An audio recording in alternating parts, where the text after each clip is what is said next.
The Reptilian conspiracy. Are shape-shifting aliens controlling the world? The idea of reptilian humanoids secretly controlling humanity has fascinated and terrified people for decades. These creatures, often referred to as reptilians, reptoids, or lizard people, are said to be shape-shifting aliens who have infiltrated human society, disguising themselves as world leaders, celebrities, and influential figures. According to conspiracy theorists, these reptilians are not just a figment of science fiction. They are real, and they are pulling the strings behind global politics, economics, and culture. But where did this theory come from, and why does it continue to captivate so many? The origins of the reptilian conspiracy theory can be traced back to the early 20th century, rooted in the works of fantasy and horror writers. One of the earliest mentions of reptilian humanoids appears in Robert E. Howard's 1929 short story, The Shadow Kingdom, published in Weird Tales. Howard's tale introduced the concept of serpent men, humanoid creatures with snake-like heads who could shapeshift and blend into human society. These beings use their abilities to manipulate and control humanity from the shadows. Howard's story drew inspiration from theosophical ideas, particularly those of Helena Blavatsky, who wrote about ancient civilizations like Atlantis and Lemuria and referenced a race of dragon men who once ruled the earth. The concept of reptilian humanoids was further popularized by other writers in the pulp fiction genre, including Clark Ashton Smith and H.P. Lovecraft. Together, these authors laid the groundwork for what would later become known as the Cthulhu mythos, a shared universe filled with ancient, otherworldly beings. While these stories were fictional, they planted the seeds for a conspiracy theory that would later take on a life of its own. In the 1940s, American occultist Maurice Doreal, also known as Claude Doggins, expanded on these ideas in his pamphlet Mysteries of the Gobi. Doreal described a race of serpent-like beings with human bodies and snake heads capable of taking human form. He claimed that these creatures were the descendants of an ancient, advanced civilization, and that they still lived among us, hidden in underground bases. Doreal's writings, particularly his poem The Emerald Tablets, would later influence conspiracy theorists, including David Icke, who brought the reptilian theory into the mainstream. David Icke, a British conspiracy theorist and former sports broadcaster, is perhaps the most well-known proponent of the reptilian conspiracy theory. In his 1999 book, The Biggest Secret, Icke claimed that the world is controlled by a race of shape-shifting reptilian aliens from the Alpha Draconis star system. According to Icke, these reptilians are interdimensional beings who have been manipulating humanity for thousands of years. They feed on negative energy, such as fear and chaos, and use their advanced technology and mind control abilities to maintain their grip on power. Icke's theories are elaborate and far-reaching. He claims that many of the world's most powerful figures, including politicians, royalty, and celebrities, are actually reptilians in disguise.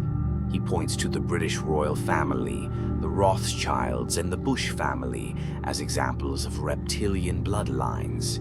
Icke also believes that major global events, such as wars and economic crises, are orchestrated by these beings to keep humanity divided and distracted.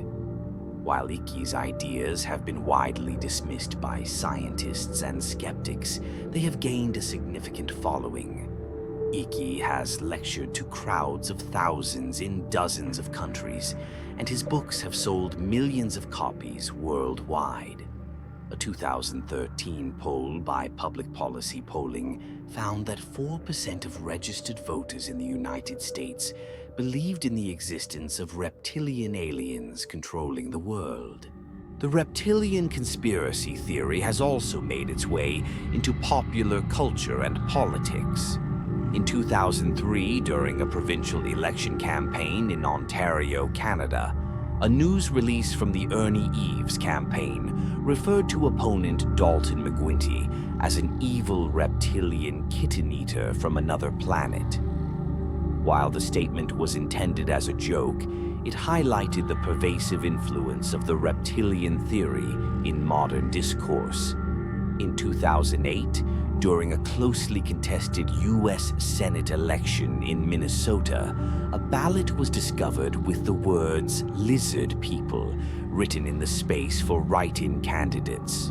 The voter, Lucas Davenport, later admitted that it was a prank, but the incident sparked widespread discussion about the reptilian conspiracy theory. Even comedians have taken notice. In 2011, comedian Louis C.K. jokingly asked former U.S. Secretary of Defense Donald Rumsfeld if he and Dick Cheney were lizard people who enjoyed the taste of human flesh. Rumsfeld's refusal to directly answer the question only added to the intrigue. The reptilian theory has also found its way into archaeology. Some conspiracy theorists point to ancient artifacts as evidence of reptilian influence on human history. For example, terracotta figurines from the Ubaid period, 4,500 to 5,500 BC, discovered in Mesopotamia, depict humanoid figures with lizard-like heads. These figurines, often referred to as Ophidian figures, have been cited by proponents of the ancient astronaut theory as proof that reptilian beings once walked among us. But why does the reptilian conspiracy theory resonate with so many people? At its core, the theory taps into deep-seated fears and anxieties about power, control, and the unknown. It provides a simple explanation for the complexities and injustices of the world, that a hidden, malevolent force is responsible for humanity's suffering. For some, the idea of reptilian overlords is a metaphor for the corrupt and oppressive systems that govern our lives. For others, it is a literal belief in the existence of extraterrestrial or interdimensional beings. The reptilian conspiracy theory also reflects broader cultural trends, such as the rise of anti-establishment sentiment and the erosion of trust in institutions. In an age of misinformation and political polarization, conspiracy theories like this one offer a sense of clarity and certainty, even if that certainty is based on unfounded claims. Despite its popularity, the reptilian theory remains firmly in the realm of pseudoscience. There is no credible evidence to support the existence of shape-shifting reptilian aliens, and the theory has been widely debunked by experts. However, its enduring appeal speaks to the power of storytelling and the human desire to make sense of a chaotic world. In recent years, the reptilian conspiracy theory has intersected with other conspiracy movements, such as QAnon. Some QAnon adherents have incorporated elements of the reptilian theory into their beliefs, claiming that a cabal of elites, including reptilian aliens, is working to undermine humanity. This blending of conspiracy theories highlights the fluid and evolving nature of such beliefs. So, what does the future hold for the reptilian conspiracy theory? As long as there are unanswered questions and unresolved fears, it is likely that the theory will continue to captivate and divide. Whether seen as a cautionary tale, a metaphor, or a literal truth, the idea of reptilian overlords serves as a reminder of the power of belief and the enduring allure of the unknown. In the end, the reptilian conspiracy theory is more than just a story about aliens. It is a reflection of humanity's deepest fears and desires. It challenges us to question the world around us and to consider the possibility that not everything is as it seems. Whether you believe in reptilians or not, one thing is certain. The theory will continue to spark debate, inspire creativity, and fuel the imagination for years to come.